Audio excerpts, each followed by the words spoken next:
Boqonnaa afurgaa geenye jira. Boqonnaa afur seeneeti jira. Saayinsii waliigala kan kutaa torbaffaa jechuudha. Boqonnaa kana keessatti wanni nuti ilaallu maali? Akka jalqabatti sila waa'ee seeliiti. Seeliin akka bu'uura lubbu qabeeyyiitti yommuu ilaalamu, seelii akka bu'uura lubbu qabeeyyii yoo jedhamu, dura ka'umsa wantoota lubbu qabeeyyii, uumama wantoota lubbu qabeeyyiidha, seeliidha jechuudha. Jalqaba seeliitu kalaqama. Seeliin suni taa'ee addaan hiraminsa eegala. Seelonni addaan hiraminsa eegaluudhaan gara lamaatti, lamarraa gara afuriitti, afurii gara saddeetii akkasitti addaan hiramaa orgaanizimii guddaan ta'e kun uumamaa jechuudha. Dura ka'umsi uumama wantoota orgaanizimoota gurguddoo kanneen bineensotaa fi beeladootaas ta'e namoonnis seeliirraa ka'a. Seeliin erga uumamee booda gara seeliin gara maalitti jijjiirama, gara tishuu faadhaatti jijjiiramuudhaan akkasuma sanbooda xiqqoo ture jechuudha. Gara qaamaatti jijjiiramuudhaan qaamonni kun deemee kutaalee adda addaatti gara sirna qaamaa waan jedhamutti geeddaramuudhaan akkasuma kutaaleen sirna qaamaa kunis walitti dhufee orgaanizimii guutuu waan ta'e tokko uumaa jechuudha. Kanaaf ka'umsi wantoota orgaanizimoota gurguddoo kanneen seelii waan ta'eef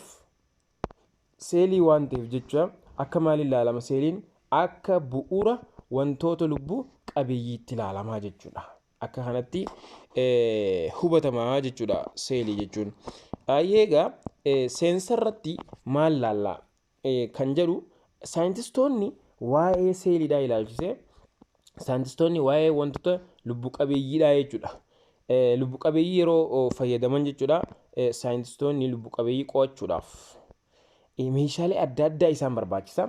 Meeshaaleen kanneen keessaa inni tokko meeshaa maayikirooskoopiidhaati.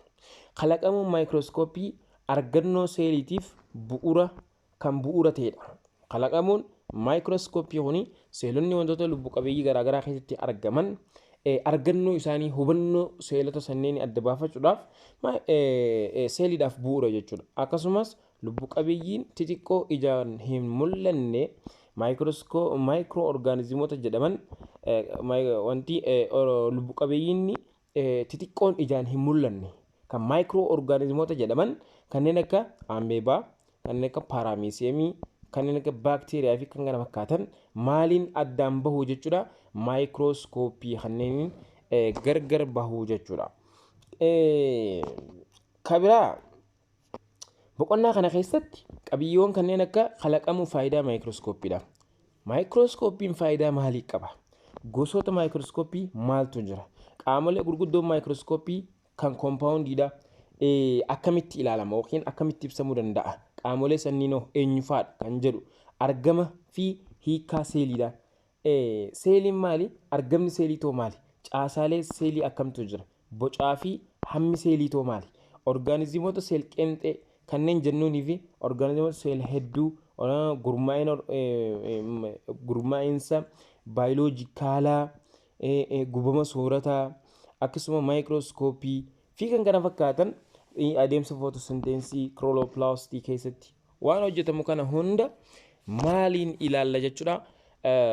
Inni ilaalama boqonnaa kana keessatti. Qabxiiwwan ijoo boqonnaa kana keessatti irraa hubattanii jedhee tan abdadha jechuudha. Egaa akka waliigalaatti ka'umsi keenya jechuudha. Boqonnaa kana keessa hedduudha jira. Seeliidhaatu jira. Garuu maayikirooskooppii afur tuqaa takka sila waa'ee maayikirooskooppiiti kan nuti jalqabnuuni jechuudha. Mee maayikirooskooppii jechuun jechi maayikirooskooppii jedhu kuni maal jechuu ibsa kan jedhu yoo irraa kaanu maayikirooskooppii jechi jedhu kuni jecha Giriikii lama irraa kan dhufe innis maayikiroos and iskoopii jechi jedhu lamarraa dhufe.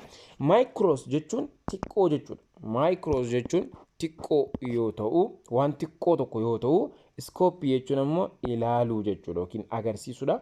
Kanaaf maayikirooskooppiin meeshaa optikaalaa leensii yookiin leensota qabu ta'ee wantoota xixiqqoo ija qulqullaadhaan, ija qofaan mul'achuu hin dandeenye guddisee mul'isuu jechuudha. Wantoota xixiqqoo maayikiroo jennuun kana guddisee maal godhuudha? Iskooppii godhuudha. Guddisee agarsiisuu jechuudha. This is what konseptii yookiin ibsa waa'ee maayikirooskooppii jechuudha. Koo kanaaf maayikirooskooppii maal jechuu dandeenya?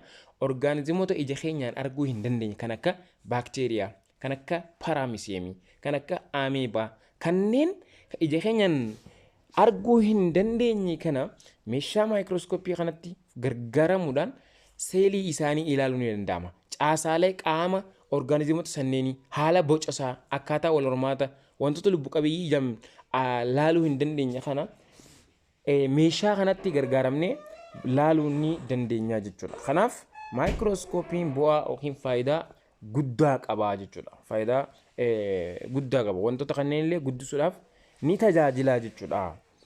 Kana asirraa hubachuu dandeenyu. Inni biraa waa'ee kalaqamuu isaati. Inni biraa waa'ee kalaqamuuti. Kalaqamuu fi faayidaa maayikirooskooppiiti. Kalaqamuun faayidaan